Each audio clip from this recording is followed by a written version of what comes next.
Miss Spider's wedding.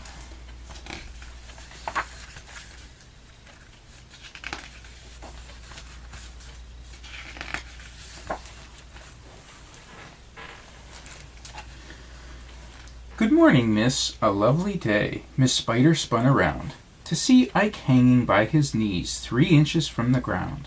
My good friend Holly, Ike went on, is someone you should know, but he's too timid to come down or even say hello. They heard a snap and then a crash, and gasped as Holly tumbled. He flopped down at Miss Spider's feet, embarrassed, stunned, and rumpled. Miss Spider knelt to help him up. He blushed too shy to speak. She bid demurely, "Won't you come to tea one day this week?" The color drained from Holly's face. He looked as though he'd swoon. His acorn hat slipped from his head. He gulped, "This afternoon?" And when she heard his little voice, it seemed to her somehow that she had known him always, though they'd never met till now. "Please pay attention when I speak. Stop daydreaming," barked May. Miss Spider's thoughts were still upon the man she'd met that day. May nagged, "You should get on with life. By now I thought you'd be a wife." "But Miss Spider tried to say. "You mustn't interrupt," sniffed May. May jabbered on and on and on. Miss Spider, with her patience gone, surveyed the clock and tapped the floor, but when a face peeked round the door, she whispered, "I apologize, but May, I just now realize a gentleman who asked to call is waiting for me in the hall." "A man?" squealed May. "Why, finally!" She dashed right out so she could see, then screamed, "Get lost, you puny pest! She's waiting for her special guest." Miss Spider scurried toward the din. She took his hand and led him in. May cried, "How can I stop her folly? She's desperate if she's dating Holly." They talked of all their dreams and hopes, of art and nature, love and fate. They peered through toy kaleidoscopes and murmured thoughts I shan't relate. Then Holly held Miss Spider's hand. I'll say no more, you understand, for private moments between spiders should not be witnessed by outsiders. Back home, May snipped at Ike, her mate. "Miss Spider's come undone. That milksop Holly is her date. Go fetch a better one. Be certain he's intelligent, strong, handsome, brave, and elegant. Just find an 8-legged Mr. Right and bring him back here by tonight." Ike said, "But I think Holly is particularly nice. It's not just me who thinks so. You can go ask the mice. They say he's helpful, wise, and kind, and always so polite. Perhaps he's just the one to be Miss Spider's Mr. Right."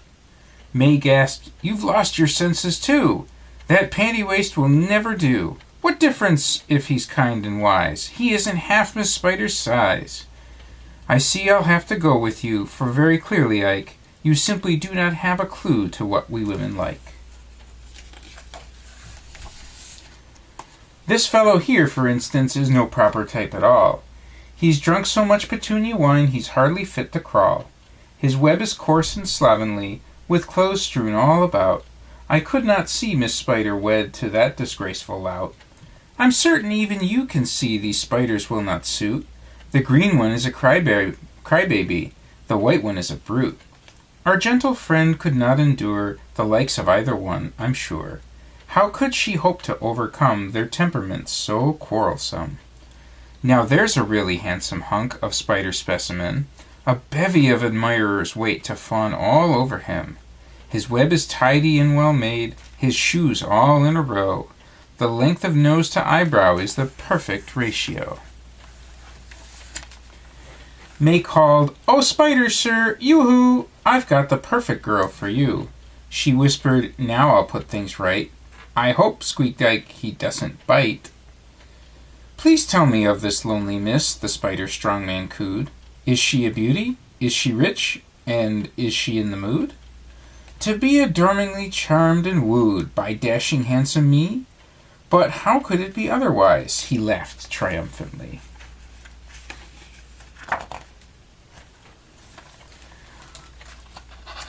"Why don't you beetle darlings wait right here till I come back? I'll make for you a tasty little snack. You'll find it cozy on my web, the view is fine from here. So rest your tired abdomens until I reappear." Miss Spider later welcomed in this strange arachnid gentleman. His air was fine, his manner grand. He bowed and kissed her dainty hand. "I've journeyed here, dear lady, from the land of falling leaves. Please let me introduce myself. I'm called Spiderus Reeves. Fair princess to that distant place, flowered stories of your charm and grace, but none of them, I must confess, prepared me for your loveliness." He peered around the drawing room at all the finery. He coveted the furnishings, the carpets, and the settee. All this he thought would soon be mine, if she and I were wed. He mused, her house would suit me well, but here is what he said. "My darling, I can plainly see that you are everything to me. I long to know the soul within your lovely exoskeleton. Is it mere chance? No, it is fate, that soon we shall cohabitate. 'Twas set down by will divine that I am yours and you are mine. My angel, let us not delay," the sly Spiderus pled. "Tomorrow is the perfect day for you and I to wed." "Kind sir, you move too fast for me," Miss Spider cried protestingly. "My love has already been spun and promised to another one." "You cannot mean," Spiderus howled, "that you're rejecting me. Tell me this loathsome rival's name. I'll squash him like a flea." His hot breath sprayed Miss Spider's face with all the force he had. He screamed, "You will reveal his name." She said, "I won't, you cad." He turned his back and brayed, "I must go find and grind him into dust. So foolish woman be forewarned, Spiderus Reeves shall not be scorned." At that same moment in the hall, poor Holly, staring at the wall, could dwell on one and just one thought. Does she love me? Does she not? He could not sleep, although he tried. His weary brain was occupied, envisioning her fine assets, her gentle curves, her spinnerets. Those emerald eyes, so deep, so green, like nothing he had ever seen. Her sweet round face, that pointed nose, and lips to shame the red, red rose. He tossed and tumbled in his web, recalling every word she'd said, then paced the garden in the gloom, as shadows swept across the moon. Just then there was a little sound that didn't seem quite right. He cocked his head and heard two voices whimpering in fright. He rushed to find poor Ike and May and ripped their sticky bonds away, but turned when someone in midair roared, "Speck, what are you doing there?" "I'm merely snipping a few strands, kind sir, because you see, you've caught this beetle couple in your web mistakenly. It's only luck that brings me here, down from my web above. I'd be asleep but for the thought of dear Miss Spider's love." "And so it's you," Spiderus snarled, "who dares to interfere. There's been just one mistake, my friend, but I shall fix it here. You freed those tasty beetles I was going to eat in bed. That's just too bad, for now I'm forced to eat you up instead." Holly's life flashed before his eyes, peering up that toothy jaw. As everything was growing dim, fading out, he thought he saw an angel swoop down in a gown of yellow flecked with black, who shrieked, "Let go of him, you brute!" and smacked the scoundrel's back. Drifting back to consciousness, Holly sensed someone he knew. Yes, Miss Spider's lovely face came swimming into view. "Darling, are you back with me?" his spider nurse begged hopefully. "I've tried 100 different ways to wake you up for 3 whole days." He gazed upon her reverently, then wobbling to her side, looked up into her eyes and whispered, "Will you be my bride?" A blush of scarlet tinged her cheek, her lips a quiver could not speak. He stroked her gently with his feet. She murmured softly, "Yes, my sweet."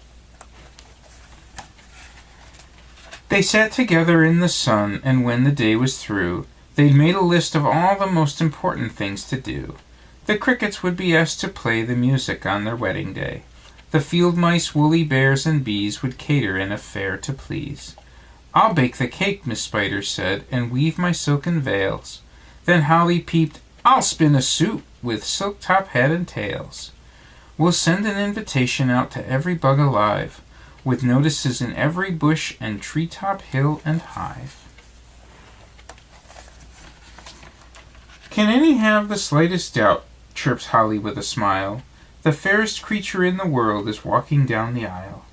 To be my own beloved bride, my joy and comfort, hope and pride. I feel my life has just begun, now she and I will be as one. Oh, see how handsome Holly looks, Miss Spider sings with glee. Of all the spiders in the world, he chose to be with me. We found the place where love abides and share the warmth that it provides for all those who have found the way to savor life's most sweet bouquet. The butterflies swirl high above to view the scene of spider love and promise of eternal bliss as Holly and Miss Spider kiss. The banquet table's loaded high with treats like crispy aphid pie, grilled dandelions and bug-eyed peas, sweet pickled grapes and mouse-milk cheese. With crickets fiddling in full swing, the katydids begin to sing. June beetles spin in pirouettes as clickbugs clack like castanets. The drinks are served by honeybee, petunia wine is flowing free. The guests are eager to give kisses to dear Miss Spider, now a missus. The bride and groom at last withdraw from all the chaos on the lawn, poise low upon a willow tree and hold each other tenderly. We see their forms in silhouette, their shapes are clear to us, and yet, how can we fully recognize the beauty seen through true love's eyes? The end.